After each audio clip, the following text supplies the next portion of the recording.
I've said this a zillion times and I'm going to say it again. The Indian car market is very funny and the government policies make it funnier.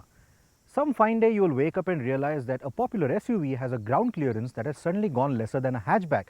Or maybe you'll realize that a headlamp beam adjustment switch is more important than ABS and airbags and it may become a mandatory feature. But one policy that car makers seem to have fallen in love with is the sub 4 meter rule, which lets the abiding vehicle enjoy tax benefits. Now, such a rule in the matured markets would give rise to a spacious, big hatchback, but in India, it's given birth to compact sedans. The whole compact sedan game began back in 2008 with the Tata Indigo ECS, but it has been capitalized by the Swift Dzire, joined by the Honda Amaze in 2013, and now we have a new kid on the block, the Hyundai Accent.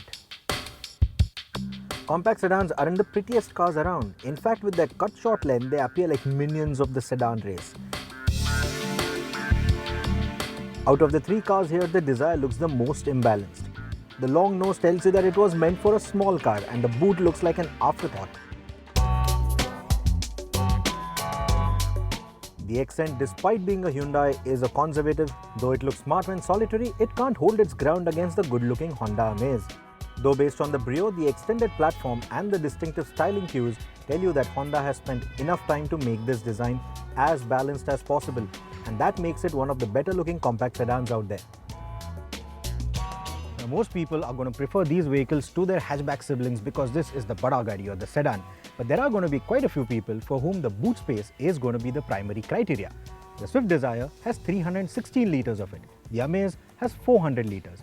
And despite its diminutive size, the Accent has a class-leading 407 litres.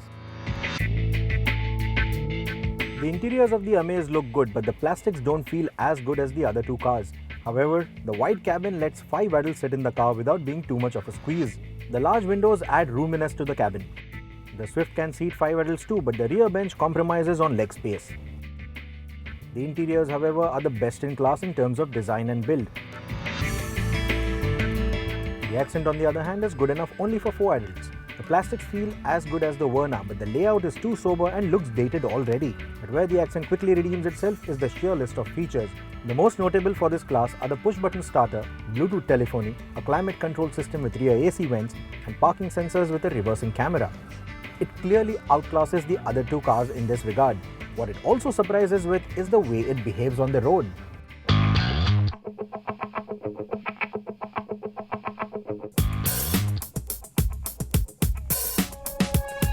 Now we have three different engine sizes here. The Accent has the smallest engine. It's a 1.1 litre 3-cylinder engine that produces 72 PS of power and 118 Newton meters of torque. Now the most important thing here is this engine inside the cabin is not all that audible. You don't get that typical 3-cylinder burble or that diesel clatter inside the cabin. Outside it, of course, in the exteriors, you do hear that vehicle, you do hear that engine. In terms of power delivery, it gives you a very good low end and a very good mid range.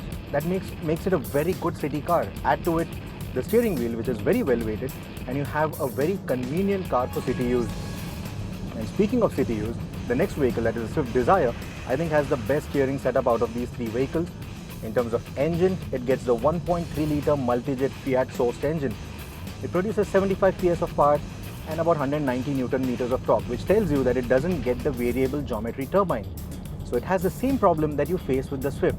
There's absolutely no low-end power. So when driving in city, you feel the need for better low-end, you feel the need for more power in the lower revs. About 2200 RPM though, you suddenly have that big surge of power and torque.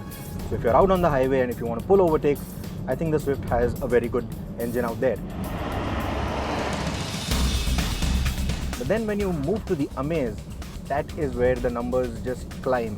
You have a 1.5 litre engine that produces 100 PS of power and 200 Newton meters of torque. Now, that certainly is the biggest engine out of the lot. But then all that power and torque has been designed to be used for better fuel economy and not outright sprightly performance. The engine is restricted to about 140 kilometers an hour top back, and that helps it claim a fuel economy of about 25.8 kilometers to a litre. However, in the real world, expect something between 16 to 18 kilometers to a litre from the Amaze, and for the Dzire, it's about 15 to 17, whereas for the Accent, it is somewhere between 14 to 16. With all that power and torque, the Amaze 2 is a very good vehicle for city and highway use. However, out of the three, if I had to pick one, the Swift would be the vehicle for an overall performance when it comes to city or driving on the highway. Ever since Maruti Suzuki shifted from mineral oil to synthetic oil, the engine noise for the multi-jet engine in the Swift and the Swift Dzire has gone down considerably. Speaking of engine noise, the Amaze, which is the most powerful engine of the lot, is also the noisiest of the lot. In terms of ride quality, the vehicle that I'm driving right now, the Honda Amaze, that has the best ride quality. It soaks up all the undulations and all the potholes that the Indian roads have to throw at you. But then there's a lot of body roll. Speaking of body roll, all the three vehicles that we are testing here have ample of it. The Swift, however, achieves a very good balance between the ride quality and the handling dynamics. It has a very European feel to it. Same goes for the Accent, but then the small engine just mars it all. However, all these three cars are going to be family vehicles. They're not going to be something that you're going to take to the racetrack or for spirited driving through the twisties. But that said, I think all the three vehicles are very comfortable. And like I said, the Amaze has the best ride quality out of the three. Out on the highway, the Swift feels the most stable out of the three. With no speed limits governing it, it is also more eager at highway speeds and more powerful than the Amaze. The 195 section tires also give it better grip overall than the other two cars. It also feels the most stable under braking, as the other two cars with their skinny tires seem to waver a bit even with anti-lock brakes. Speaking of which, the Amaze scores high on safety, as Honda offers ABS as a standard fitment on all the trims for the diesel variant. Airbags are available only on the mid and top spec variants. The Dzire and the Accent only offer ABS and airbags on the top end variants. This, coming from the top two car makers in India, I would have liked them to be more proactive about such basic safety tech. Let's sum it up then. In terms of exterior design, it's the Amaze that is the clear winner. In terms of the interior design, it's the Dzire that is the clear winner. And in terms of features, it's the Accent that is the clear winner. However, if I have to pick out a clear winner out of these three, that would be difficult. Because you see, all the three vehicles have different facets that will attract different kinds of customers. The Amaze is a very good family car and a great urban runabout. The Swift Dzire, on the other hand, is for the individual whose yearly mileage is going to comprise of city as well as highway commutes. And the Accent, on the other hand, is for the kind of people who are on a shoestring budget, who want a vehicle that provides more bang for their money. It's feature rich, it looks smart, and it's priced rather well.